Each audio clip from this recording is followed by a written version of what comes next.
e eu quero dividir com vocês. Abra sua Bíblia em 2 textos, por favor. Primeiro, você vai abrir em 1 Tessalonicenses, no capítulo 5.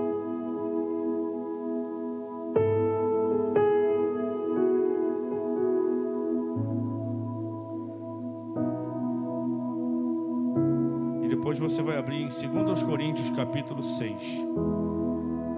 1 Tessalonicenses, capítulo 5. E segunda carta de Paulo aos Coríntios, no capítulo 6.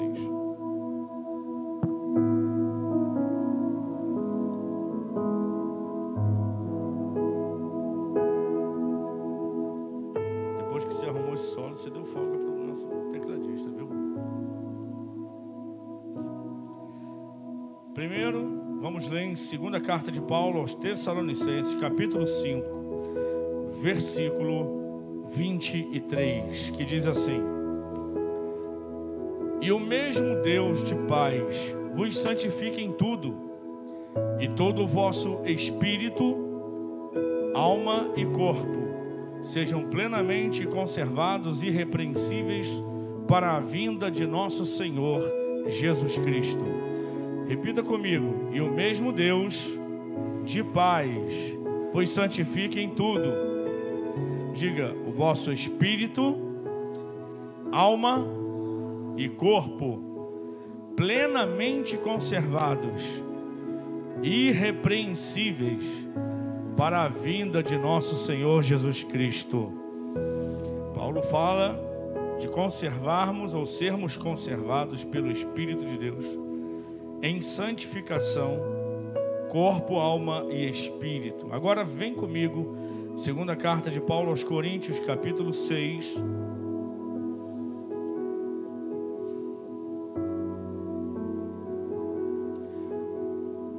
Versículo 16. E que consenso tem o templo de Deus com os ídolos? Porque vós sois o templo do Deus vivente, como Deus disse: neles habitarei, e entre eles andarei, e eu serei o seu Deus, e eles serão o meu povo. Então eu queria repetir contigo só o meio desse versículo. Diga: porque vós sois o templo do Deus vivente, como Deus disse: neles habitarei. Aleluia. Juntando esses 2 versículos, a gente tem uma compreensão de que Paulo fala que Deus, Ele nos considera o seu templo, Ele habita em nós, porque somos o templo do Espírito. E juntando com Tessalonicenses, capítulo 5, verso 23, e o Deus de paz acaba habitando em nós, nos santificando em tudo, corpo, alma e espírito.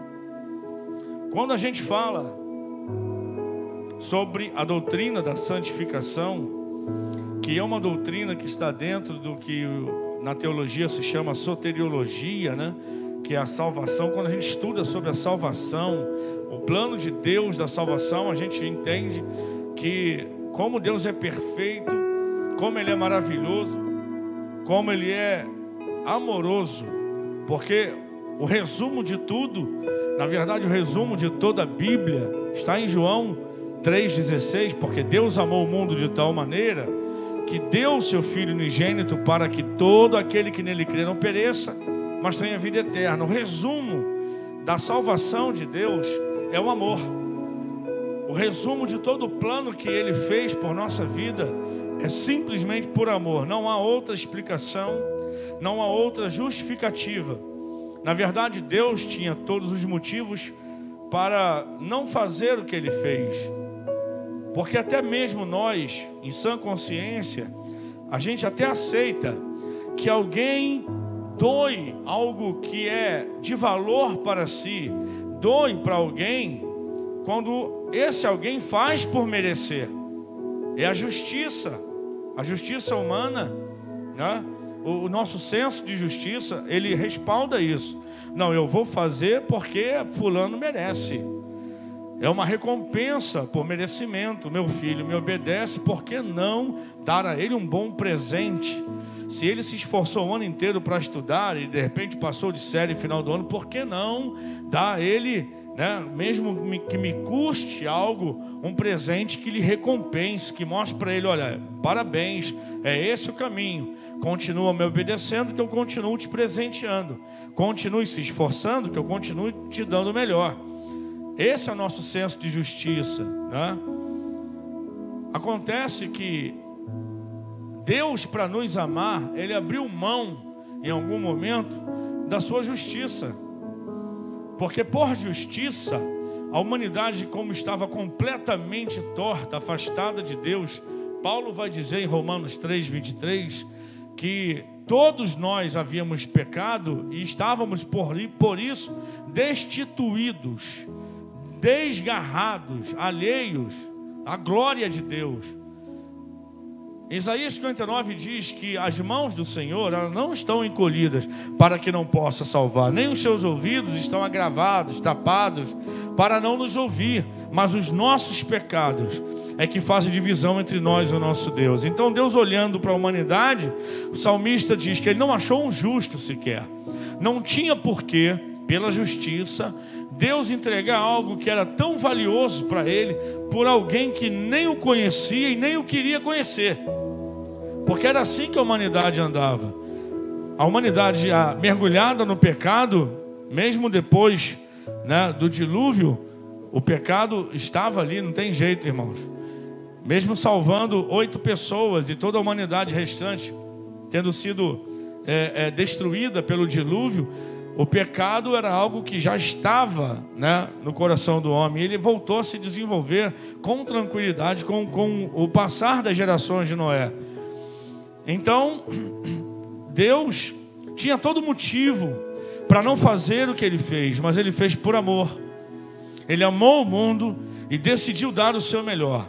E a salvação foi oferecida por Jesus para quem não merecia, porque na verdade ninguém merecia, é por graça. Paulo diz nos Efésios 2:8-9: pela graça sois salvos, por meio da fé. E isso não vem de vós, é um dom de Deus. Não vem das obras para que ninguém se glorie, não é verdade? É pela graça, é um favor que não merecemos. É algo que nós recebemos que nunca teremos condições de devolver para Deus, ou de ao menos sermos gratos à altura do que Ele fez por nós. Então a salvação é o maior presente, um presente entregue e dado para quem não merece. É esse o plano da salvação. Eu sei que você já compreendeu isso, ou a maioria de vocês, mas eu não sei para você, mas para mim estava bom. E aí o que Deus fez? Fez isso tudo. E aí Paulo vai dizer, Paulo é o homem que Deus levanta para poder tecer, né, a base de toda a doutrina apostólica da igreja. Claro que ele não fez isso sozinho. Tem o apóstolo Pedro, o apóstolo Tiago, o apóstolo Judas, João também como apóstolo, que escrevem cartas que estabelecem ali a base do que nós chamamos da fé apostólica, da doutrina apostólica. Agora Paulo não tem comum, não tem, igual a ele, não tem ninguém semelhante, não desfazendo dos demais, claro que não, mas pela quantidade de revelação que ele recebe de Deus e ele passa, é um negócio absurdo. E aí Paulo, juntando esses 2 textos aqui, muito simples, porque não precisa, tem muitos outros, mas Paulo vai dizer o seguinte: que nós, como templos do Espírito Santo, como templos de Deus, diga, eu sou o templo de Deus. Não é isso que lemos lá em 2 Coríntios 6:16, ele falando, vós sois templo do Deus vivo, entende? E agora ele habita em nós. Então eu, como templo de Deus, guarda isso, templo de Deus, Deus habita em mim. Como que ele faz isso? Na pessoa do Espírito Santo. Amém? E aos Tessalonicenses, na primeira carta, no 5:16, foi isso que lemos? 23, perdão, ele diz, e agora o Deus de paz, aquele mesmo Deus que ele falou aos Coríntios que habita em nós, o Deus de paz nos santifica em tudo. Diga, corpo, alma e espírito. E para que ele faz isso? Qual é o objetivo? Para nos guardar, para nos preservar irrepreensíveis até a vinda de Jesus.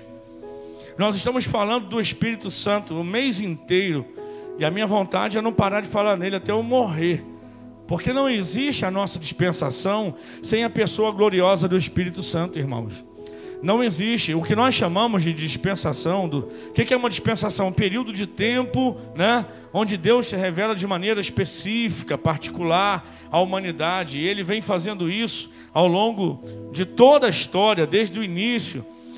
Antes do homem conhecer pecados, a dispensação da inocência, depois a dispensação da consciência, depois no governo humano, depois a dispensação patriarcal, dispensação da lei, e agora, na penúltima dispensação, porque ainda haverá um milênio, mas na nossa atual dispensação, que chamamos de dispensação da graça de Deus, eu acho isso até, não é incorreto não, mas é que a graça de Deus, é claro que no Novo Testamento ela é derramada e manifesta a humanidade de uma forma que antes não tínhamos essa compreensão. Mas a graça de Deus, ela vem desde o início. Porque a graça é favor não merecido, né?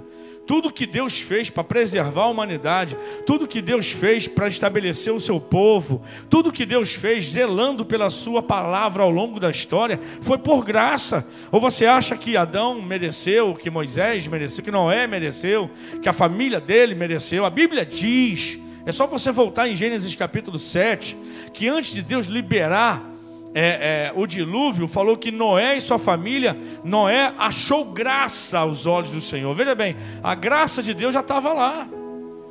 Tudo foi por graça. Tudo. O meio que Deus usou para que o homem se voltasse para ele através da geração de Sete, o meio que Deus fez para que Noé construísse a arca, sabe? Os patriarcas, o tabernáculo, toda a história de Israel mostra algo que Deus fez que nós nunca merecemos.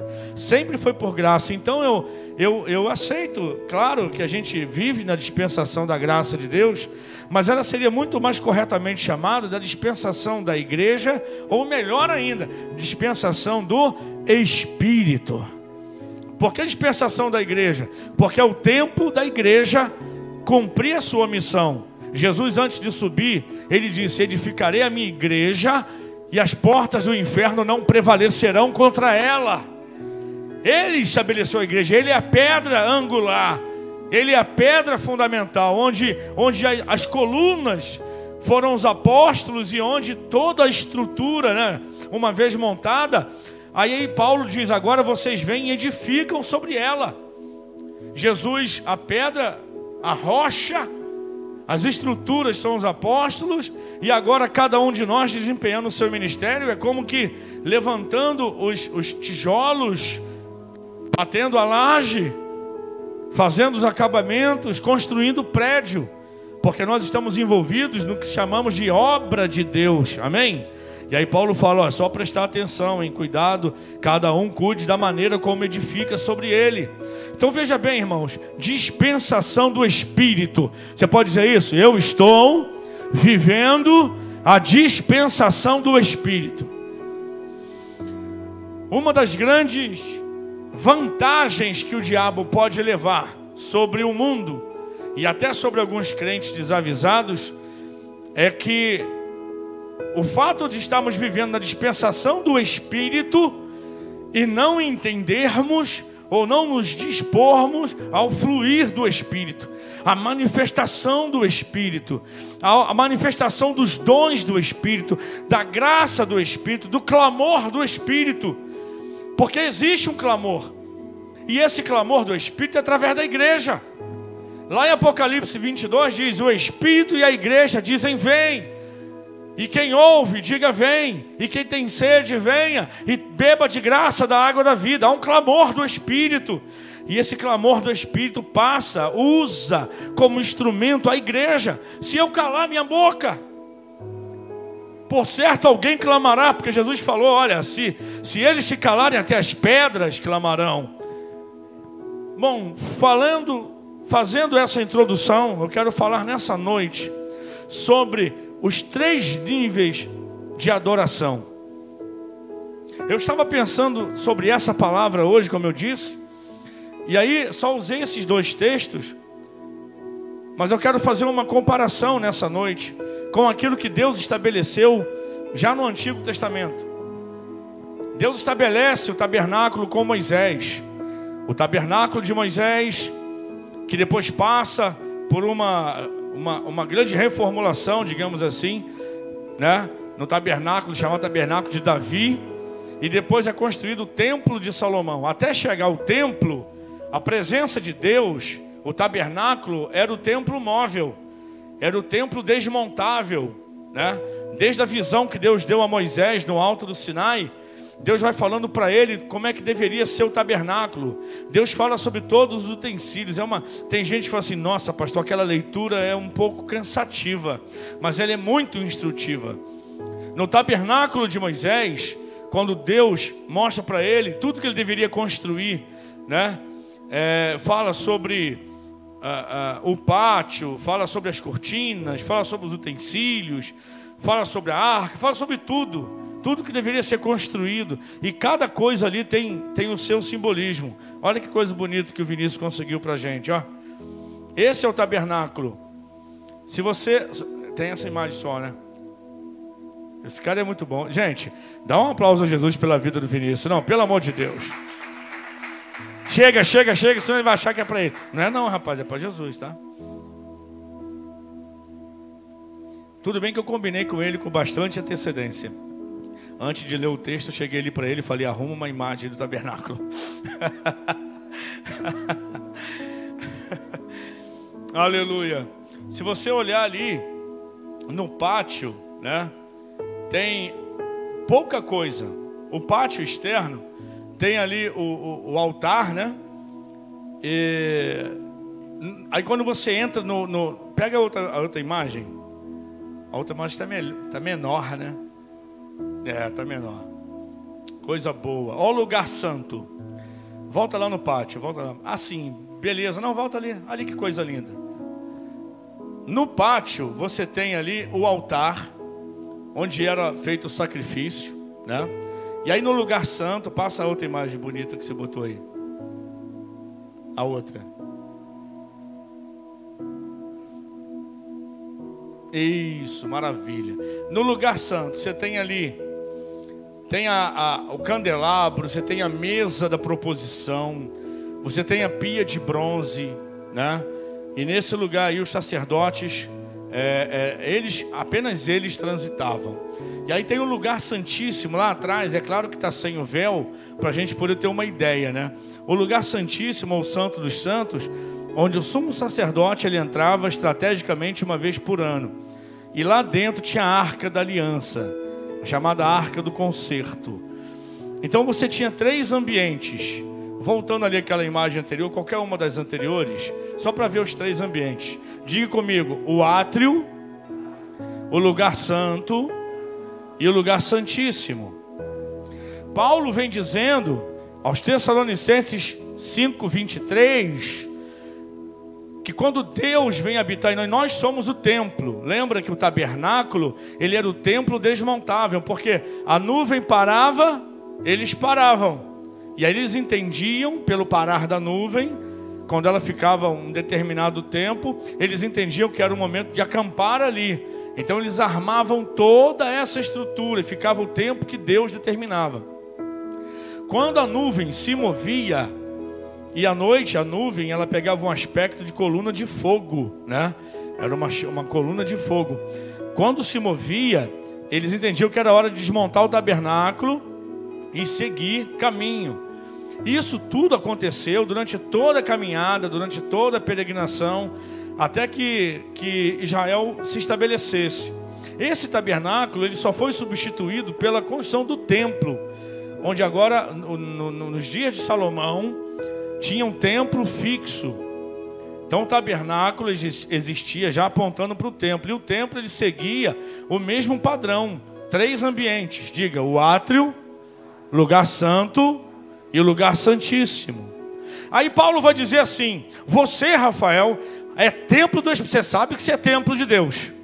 Você sabe que Deus agora habita em você. Então não haja comunhão sua com os injustos, com os infiéis, com o pecado, porque agora você é templo de Deus.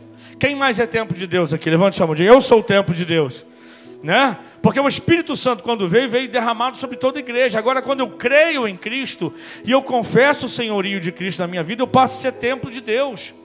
Como? O Espírito Santo habita em mim. Cara, o Espírito Santo é Deus.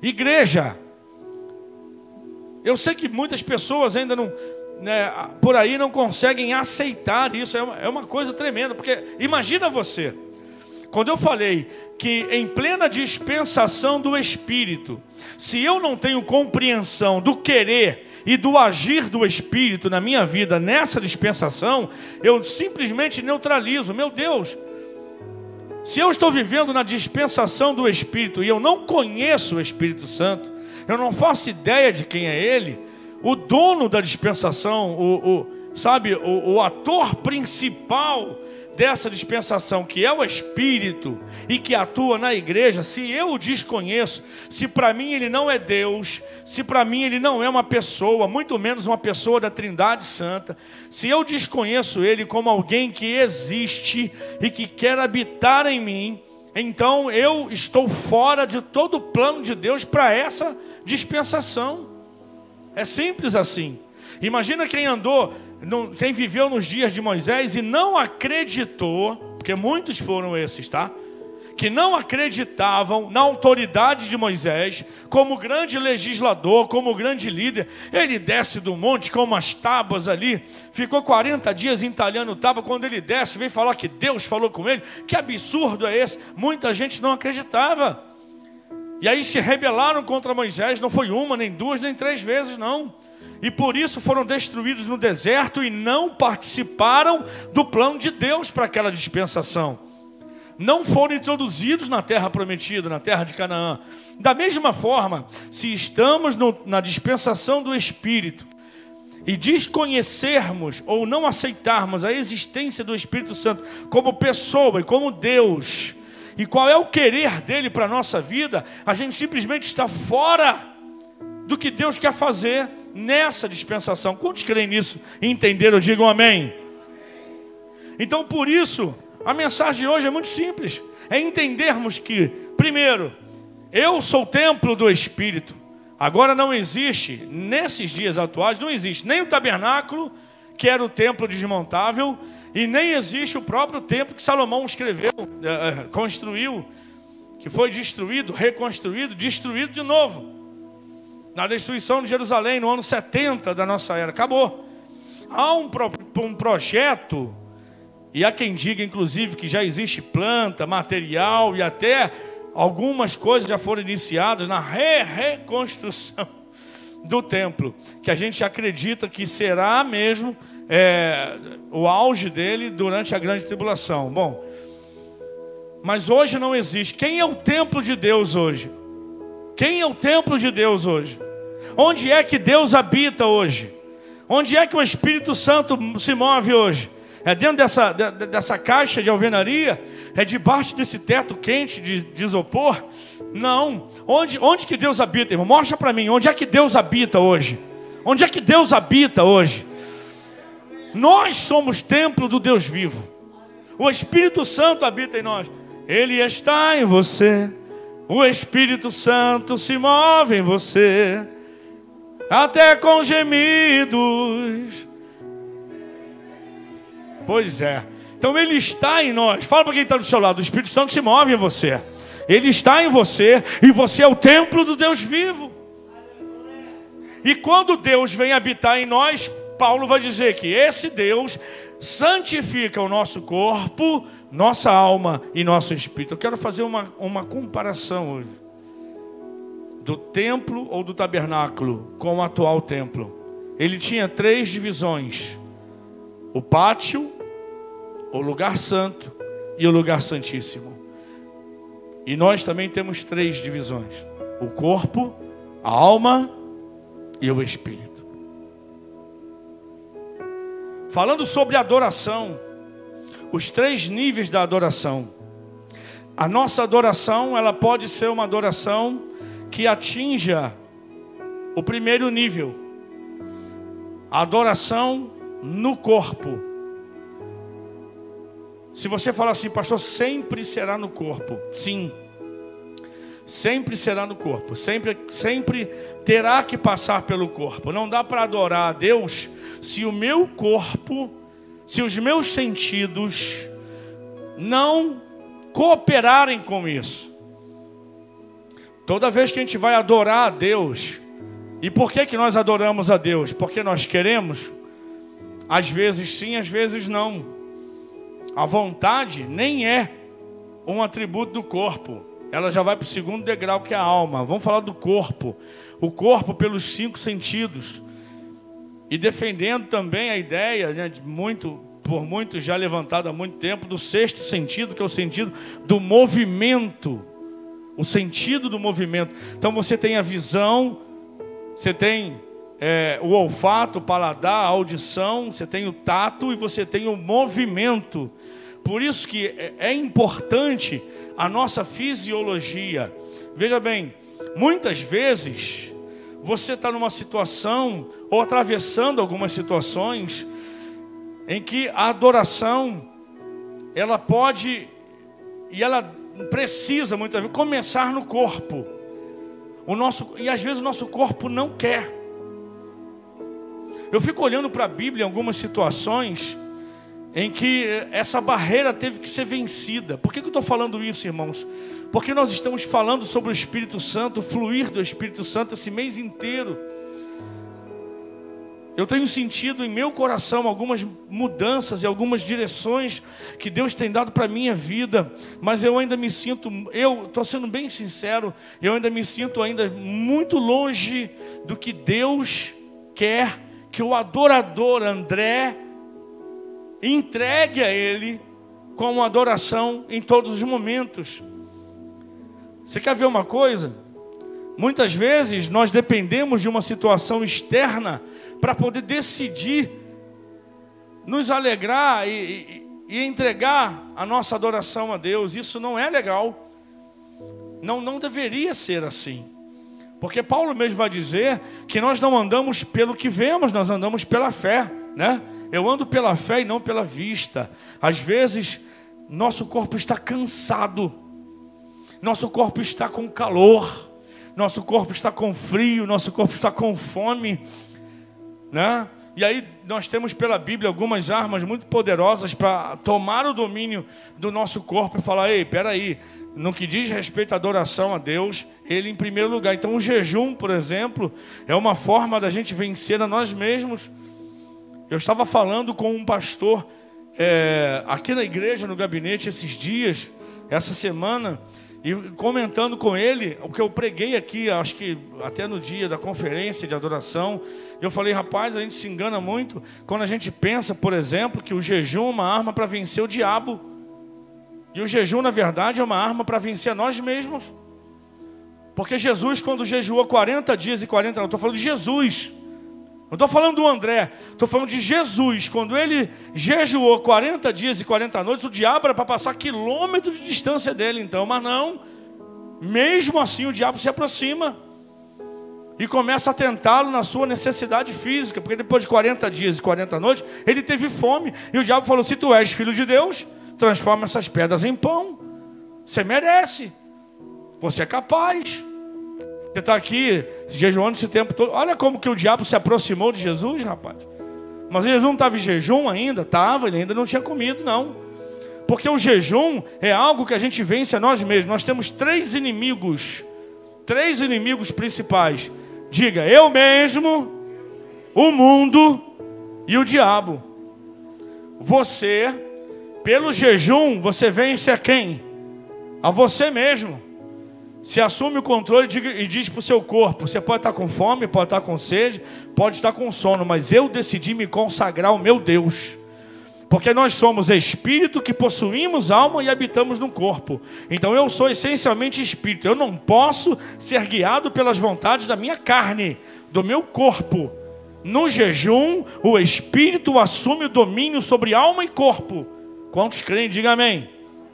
Então no jejum eu venço a mim mesmo. Pronto, venci o meu primeiro inimigo, eu mesmo.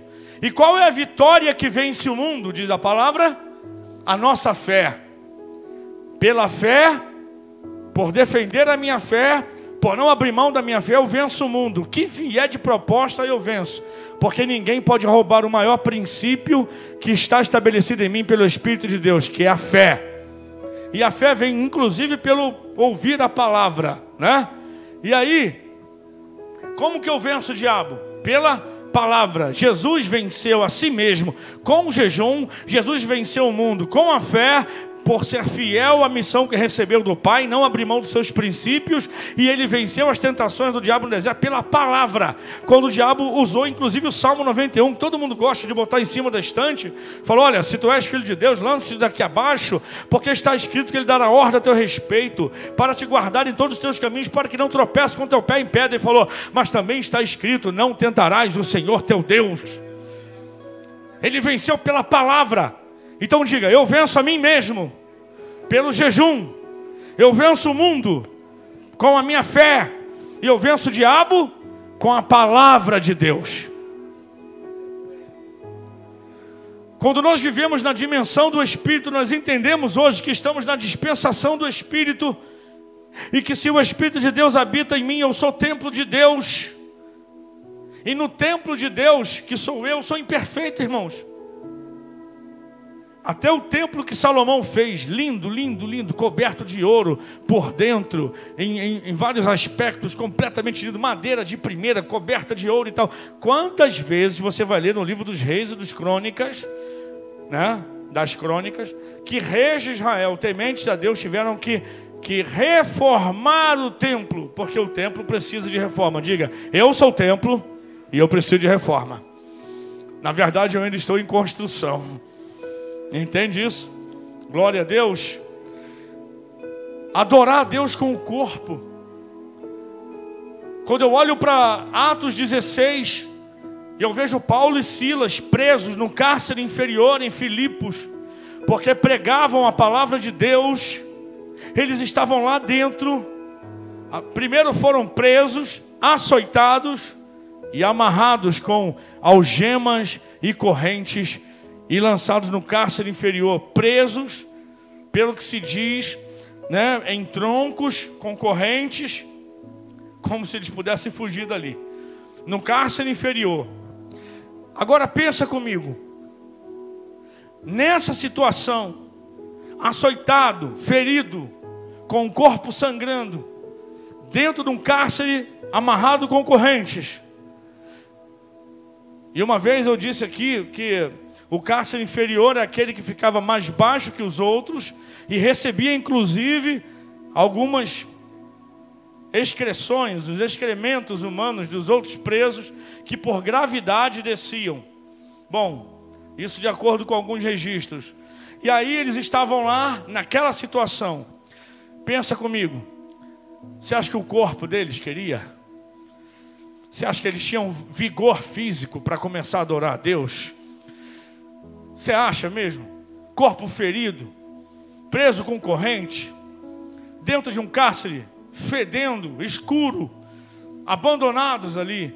Sei lá por quanto tempo eles ficariam ali, mas eles estavam lá naquela situação. Você acha que eles estavam, sabe, felizes? Inclusive com o corpo deles limitados, irmãos, amarrados, feridos e amarrados. E eles estavam lá. Mas de repente, perto da meia-noite, o texto vai dizer que eles começaram a orar e a cantar louvores. E começaram a louvar, mesmo contrariando a situação que eles estavam ali. Mesmo sem ter vontade, porque ninguém, pelo amor de Deus, ninguém em sã consciência, entende? Com o corpo naquelas condições, começaria a levantar as mãos com as correntes ali e celebrar a Deus. Só quem realmente estava a fim de mudar a situação. E existe uma coisa que muda a nossa situação, a nossa atitude de adoradores. Por isso eu estou falando nessa noite sobre adoração em 3 níveis. O átrio Não tinha muita coisa, mas tinha o altar do sacrifício. Olha isso. O altar era colocado ali. Por quê? Porque no momento em que no corpo você tem que contrariar o que você está vivendo, é um sacrifício. Para alguns de vocês, estar nesse culto essa noite foi um sacrifício. Alguns tiveram que não abrir os seus negócios lá. Eu sei que tem pessoas aqui que vendem lanche. Tem gente aqui que poderia estar tentando defender algum dinheirinho, já que as coisas estão tão difíceis, né? Deveriam estar lá fazendo isso, mas decidiram. Tem a ver com sacrifício.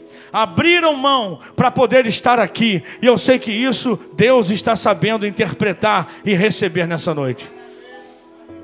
Quando Paulo e Silas estavam naquela situação e eles começam uma adoração pelo corpo. Às vezes a adoração tem que romper a nossa disposição, a minha disposição, a minha vontade. Tudo que eu estou vivendo está dizendo, fica em casa. É mais fácil assistir o culto pela internet. Liga lá o Facebook, liga o ar-condicionado, fica tranquilinho. Em casa mesmo, você vai estar guardado, né? Não estou falando daqueles que já precisam estar em isolamento total, mas aqueles que preferem estar em isolamento total. É claro que você pode adorar a Deus na sua casa. Você pode e deve adorar a Deus na sua casa, no ônibus, no carro, onde você estiver. Mas eu não abro mão, jamais abrirei, de estar aqui, se eu puder, sempre que eu puder, estar aqui adorando a Deus junto com vocês, olhando nos olhos de vocês, e com uma vontade louca de descer, de abraçar, de impor as mãos, sabe? Só Deus sabe como é que a gente fica às vezes. Mas a gente se segura. Mas a gente rompe. No pátio, a gente rompe. A gente lidar com sacrifício. Eu sei que inclusive ficar com máscara, respirando. E quem usa óculos, então, estou vendo alguns aqui, com óculos e máscara. Quando eu boto o óculos e eu ponho a máscara, dá vontade de arrancar um ou outro. Porque eu estou respirando, está embaçando, estou respirando. Tiro o óculos, me dá sono, porque agora a respiração sobe e arde os meus olhos. Não é assim que funciona? Ô coisa chata, mas é necessário, é um sacrifício, eu sei que é. Ainda mais vir para uma igreja de um pastor que gosta de pregar, meu Deus, que dá 40 minutos, não para, dá 50, não para, aleluia, mas eu não vou passar do horário não. Mas eu sei que é um sacrifício, mas a adoração começa no pátio, e no pátio tem o altar do sacrifício. Você precisa romper isso, e muitas vezes você tem que ensinar para o teu corpo que quem manda é o Espírito de Deus, que aquece o nosso espírito e que dá sentido à nossa adoração, mas começa no corpo. Eu fico pensando Paulo e Silas ali, olhando um para a cara do outro, falando, o que a gente faz agora? Não tem nem um celular aqui para a gente chamar um advogado, e se tivesse celular nós não temos advogado. E se tivesse advogado, acredito que ele não poderia fazer nada. O que a gente faz? Ele falou, só tem um jeito, rapaz. Vamos cantar. Vamos orar. Mas eu estou ferido aqui, Paulo. Está ardendo, cara. Os caras rasgaram as nossas costas. Ele falou, a minha também. Mas nós vamos começar a cantar agora. E eles começam. Quando eu falei de fisiologia, é da manifestação do seu corpo, a postura. Eu queria, nesse momento, te convidar para você ficar de pé. Até para você quebrar esse negócio aí. Está muito tempo sentado. Fica em pé em nome de Jesus. Fica em pé. Poxa, sequestrado ele. Aumenta um pouquinho. Fica em pé, olha para mim em nome de Jesus. Quem estava aqui na conferência de adoração vai lembrar de alguma coisa. Mas tem dia que o nosso corpo não está muito afim não. Tem alguns que até deram graças a Deus e falaram, pô, o pastor botou a gente de pé porque a pregação vai acabar já. Vai não, mas segura aí. Eu queria que você olhasse para os teus dedões, olha para os seus pés. Põe as duas mãos no bolso. Põe as mãos nos bolsos. Joga o ombro para frente. Abaixa a cabeça. Olha para os dedões dos pés aí.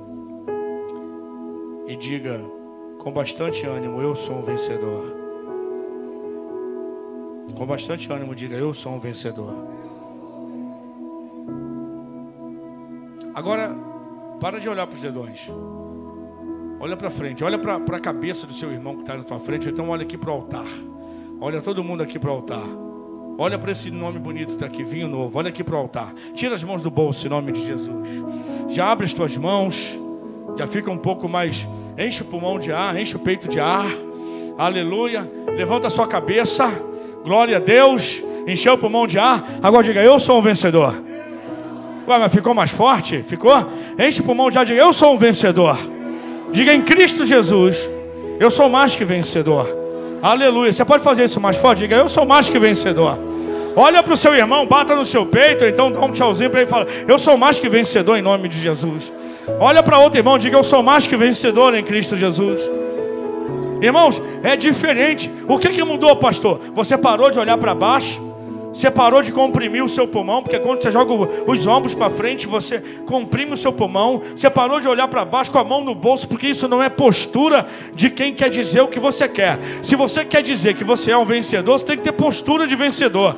Você tem que levantar a sua cabeça, tem que olhar para frente, encher o pulmão de ar, liberar os braços e falar, eu sou um vencedor. Eu sou mais que vencedor. Aleluia.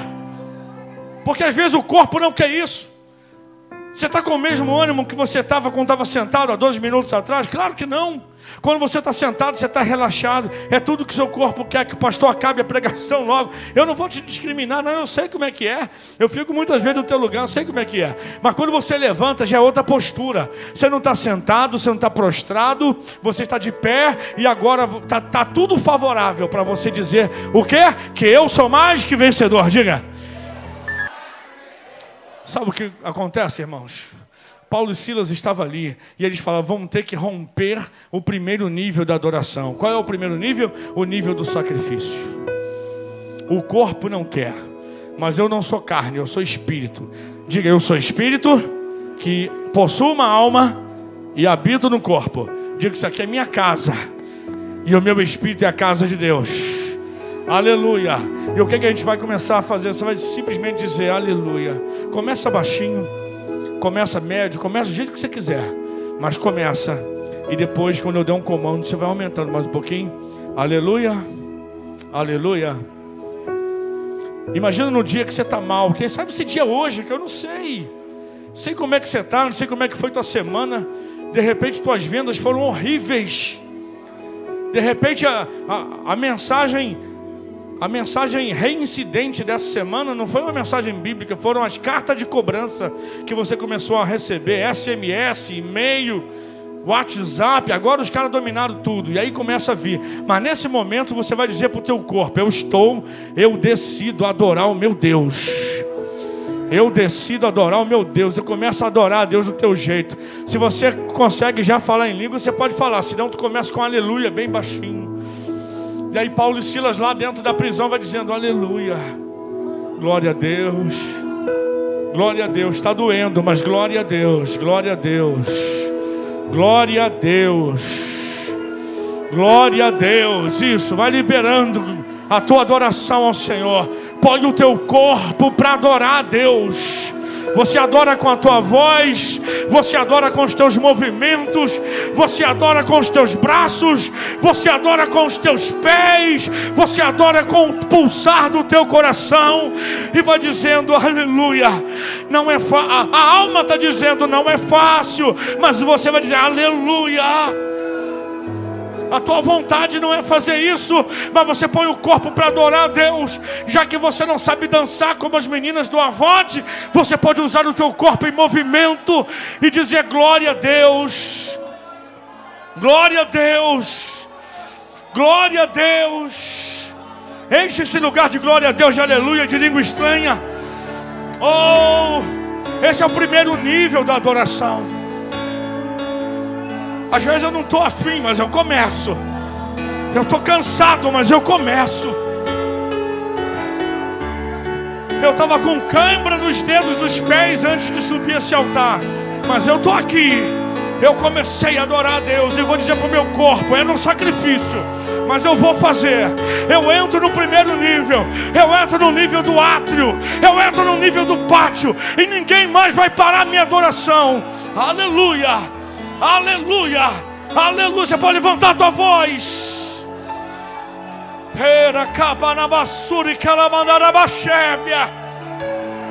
Oh, Rikeia Namasupe Flassarai.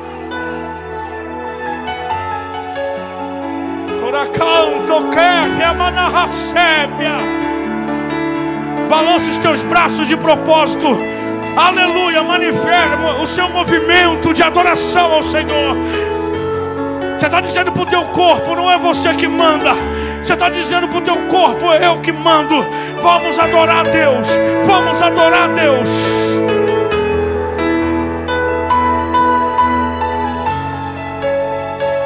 Ramantebe na raça de Calabashoga. Requeante manahaya labasube de fly.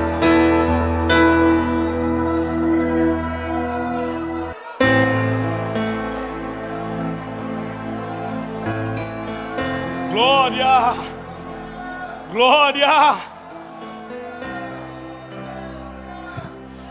Eu sei que às vezes não é fácil, meu irmão.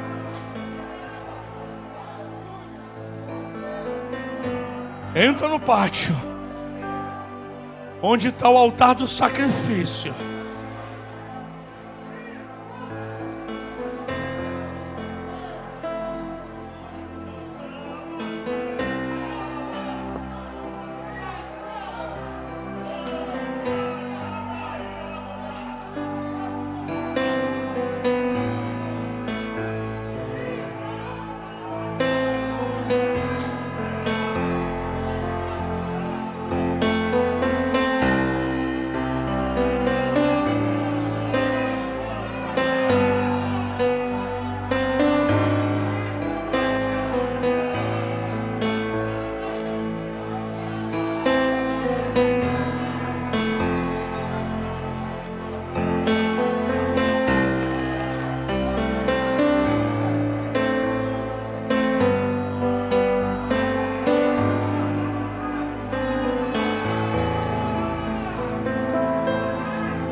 Eu acredito que Paulo e Silas começaram orando,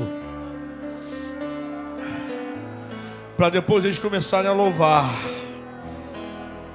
Porque depois que você entra no pátio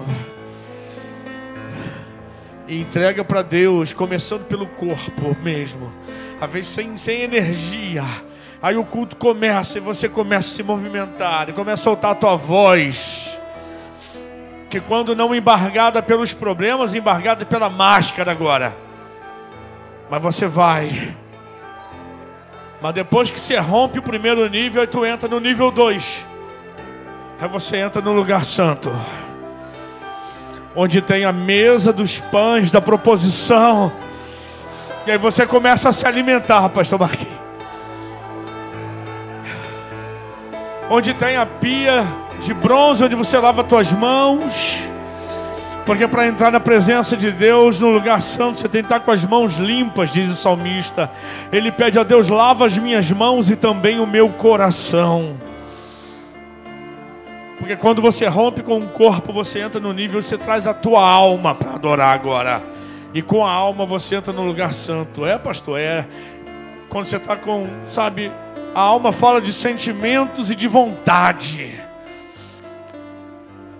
Daí você traz os teus sentimentos para adorar a Deus. A gente sempre diz, eu também digo às vezes, é bom demais você estar alegre, chorar na presença de Deus. Isso é mais do que bom, isso é importante. Porque você está trazendo os teus sentimentos para Deus. Porque, cara, é impossível sentir a presença de Deus e não se arrepiar. É impossível sentir a presença de Deus e não chorar, ou os olhos não lacrimejarem, pelo menos. É impossível você entrar na presença de Deus no lugar santo, onde você traz a tua alma para comer o pão da proposição, o alimento de Deus. Quando você olha para o candelabro, que representa ali o Espírito Santo com a sua luz que não apaga. E aí você traz a tua alma para adorar a Deus, colocando diante dele os teus sentimentos e a tua vontade. Diz: Senhor, limpa o meu coração, trata o meu coração. Como a gente tem sido bombardeado na alma nesses dias. Quantas pessoas que sem saber estão caindo no abismo da depressão. Quando vê, já estão com lama até o pescoço. E querendo se mover e não sabem, pedem ajuda. Oh, ainda bem que nós temos o Espírito Santo, que além de santificar corpo, também santifica a nossa alma. E santificar é separar. Santificar é tirar nós de nós mesmos e nos entregar a Deus. E aí Paulo e Silas, depois que eles oram, e aí começam a sentir uma emoção parecida com aquela que Miriam sentiu, não é isso?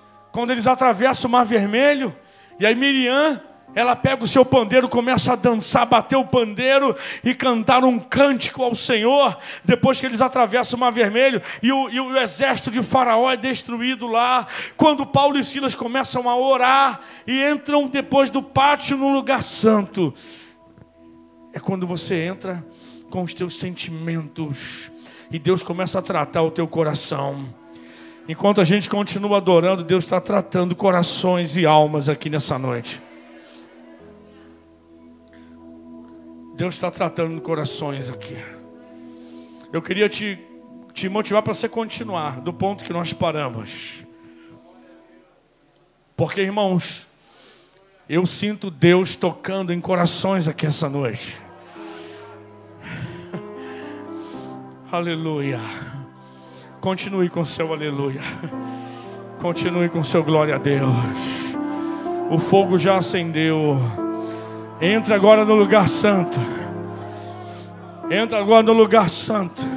Você passou pelo pátio, no altar do sacrifício, e agora você entra no lugar santo.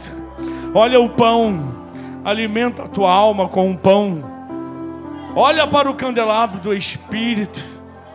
Lava as tuas mãos nas águas da bacia do Senhor. Dore campanaço de calabachômia. Sabe o que Jesus falou em João 15:3? Vós já estáis limpos pela palavra que eu vos tenho falado. A palavra está limpando, a palavra nos refrigera. Como Davi no Salmo 23 diz: ainda que eu passe pelo vale da sombra da morte, Senhor, eu sei que ali ele diz em outras palavras: refrigera a minha alma, guia-me mansamente às águas tranquilas.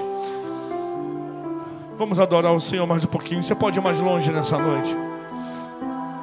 Deixa eu te antecipar um detalhe.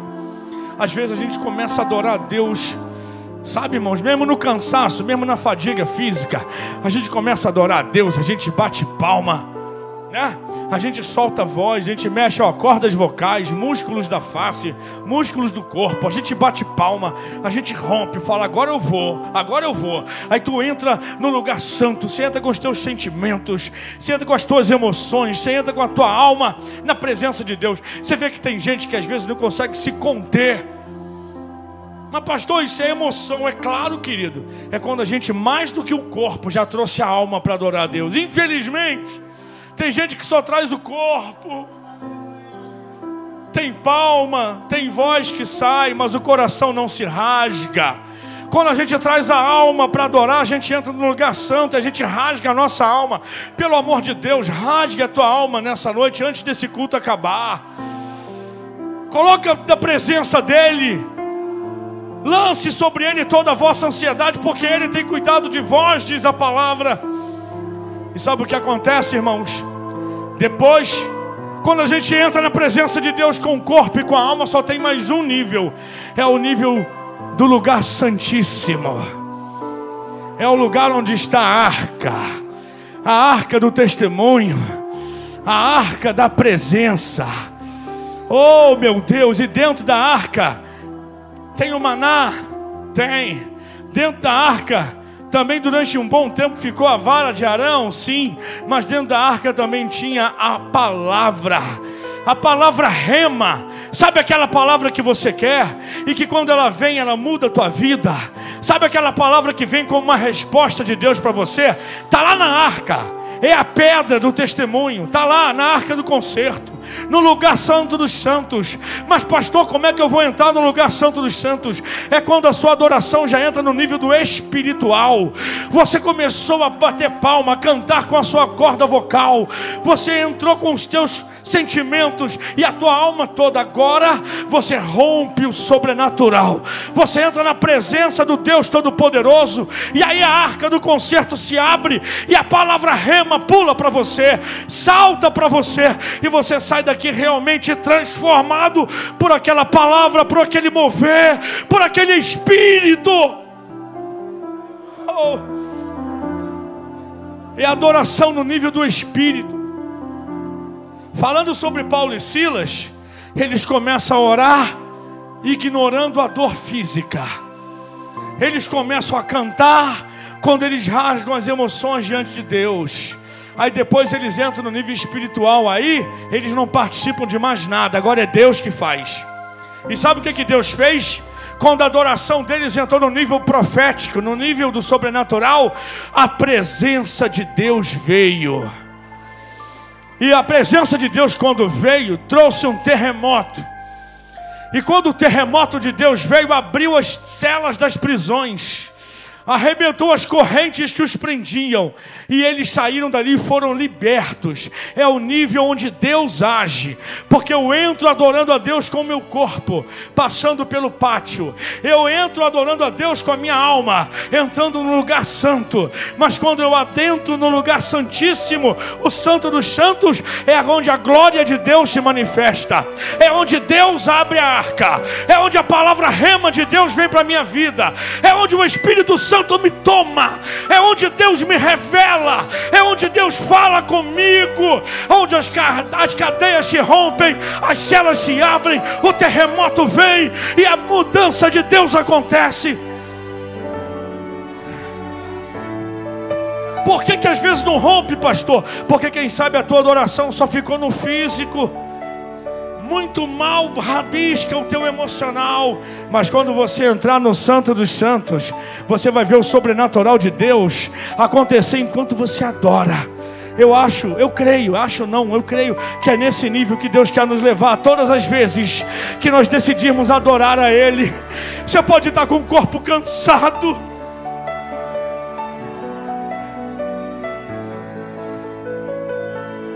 uma vez eu estava orando pelos meus discípulos aqui no discipulado, e eu profetizei algo sobre esse príncipe de Deus aqui.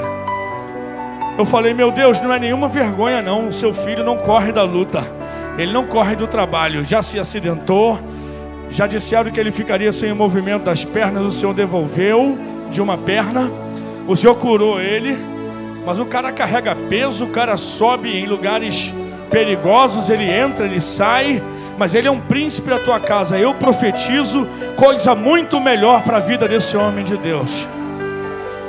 Eu não sei o que Deus vai fazer, mas nessa noite a minha oração mais uma vez sobre a tua vida é que Deus te honre de uma forma sobrenatural. No meio de uma escassez, no meio de um tempo de falta, Deus vai honrar os seus príncipes. Que Deus te coloque no lugar melhor, que Deus te faça assentar numa posição melhor, que honre tua vida, porque Ele sabe de onde Ele te tirou, Ele sabe o que você já passou até hoje, e onde Ele quer te colocar. E eu profetizo isso sobre a tua vida, para o mais rápido que Deus puder fazer. Quando a gente entra no espiritual, igreja,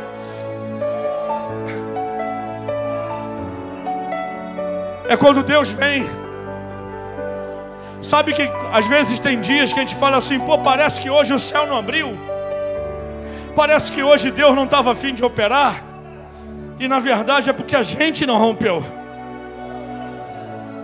A gente muito mal largou a cadeira na hora que estava cantando. A gente muito mal entendeu que além de estarmos dedilhando ou tocando um instrumento, a gente estava adorando o Deus dos céus. Porque às vezes a nossa mente está nos problemas, a nossa mente está em outro lugar, a gente está aqui, mas a cabeça está lá fora. E a gente muito mal traz o corpo para adorar. O corpo é no pátio. No pátio é sacrifício, irmão. Depois que tu rompe isso, entra com teu coração no lugar santo. Come do pão da mesa.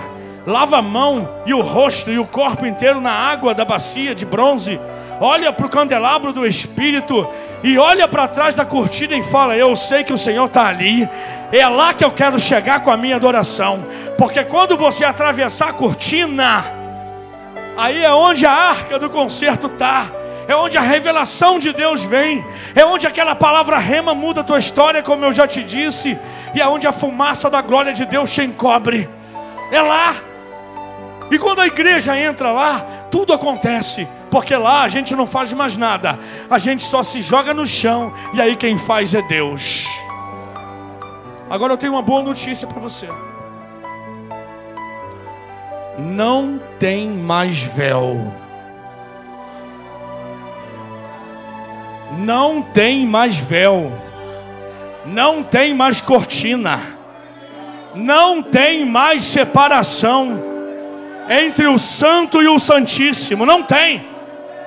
Porque quando ele bradou na cruz, tudo está consumado. E ele falou: Pai, em tuas mãos entrego o meu espírito. O véu do templo se rasgou de alto a baixo. E o escritor aos Hebreus diz: agora temos confiança para entrar no santíssimo lugar, pelo novo e vivo caminho que o sangue de Jesus nos abriu, igreja. Feche os teus olhos e volte a adorar a Deus do jeito que você estava fazendo. Rasga o teu coração diante de Deus. Deus sabe o que você está pedindo. Deus sabe que você precisa se casar. E você está falando: Deus, eu estou tomando os passos que eu tenho que tomar, mas eu não estou vendo como isso vai acontecer. Eu também não via, foi Deus que fez. Rafael também não via, foi Deus que fez. O Marquinhos também não via, foi Deus que fez. Você não está vendo, mas é Deus que vai fazer. É Deus que vai fazer. Rompe, entra no santíssimo lugar. Deixa a fumaça de Deus te envolver. Recebe essa palavra rema do Espírito para o teu coração. É Deus que vai fazer. É Deus que vai fazer. O que eu tenho que fazer, pastor? É só adorar. É só adorar. É só adorar. É só adorar. Levante as tuas mãos e comece a adorar o Senhor. Adora em línguas. Adora em línguas. Profetiza. Rompe a tua adoração hoje, acima do teu corpo, acima do teu cansaço, acima dos teus sentimentos. Oh, aleluia, com todas as tuas emoções. Entra com o teu espírito. Adore ao Deus que é espírito. E o Deus que é espírito derramará do espírito dele, para que sejamos santificados, corpo, alma e espírito, até a vinda de Jesus. Adore, adore, adore, adore, adore, adore. Você pode adorar a Deus em espírito, sim. Ore em línguas. Mesmo você que não orava em línguas há muito tempo, eu profetizo sobre a tua vida nessa noite, nesse momento. Fecha os teus olhos. Se você quer, porque se tu não quer, não tem jeito. Mas se tu quer, mesmo que você que não falava em línguas há muito tempo, agora aí, é onde você está. Dentro dos próximos 5 segundos, o Espírito Santo vai tomar você, para que tu adores em línguas e suba ao nível do Espírito. Recebe e vai, e flui, flui, flui, flui no Espírito de Deus.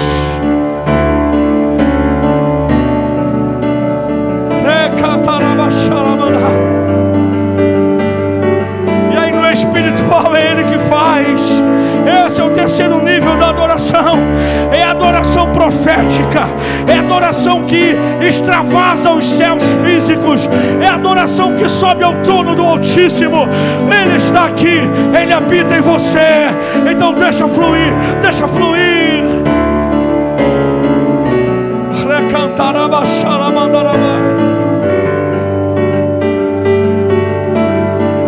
Quem vai adorar aqui no louvor? Só vocês que vão estar no louvor, vem em nome de Jesus. Mas dali de cima do altar, continue adorando em espírito e em verdade. Adore, adore, adore. Adore, Deus vai romper os céus nesse lugar. Deus quer romper os céus sobre a tua vida. Romper os céus sobre a tua vida. Você sente isso? Fecha os teus olhos e vai. Fecha os teus olhos e vai.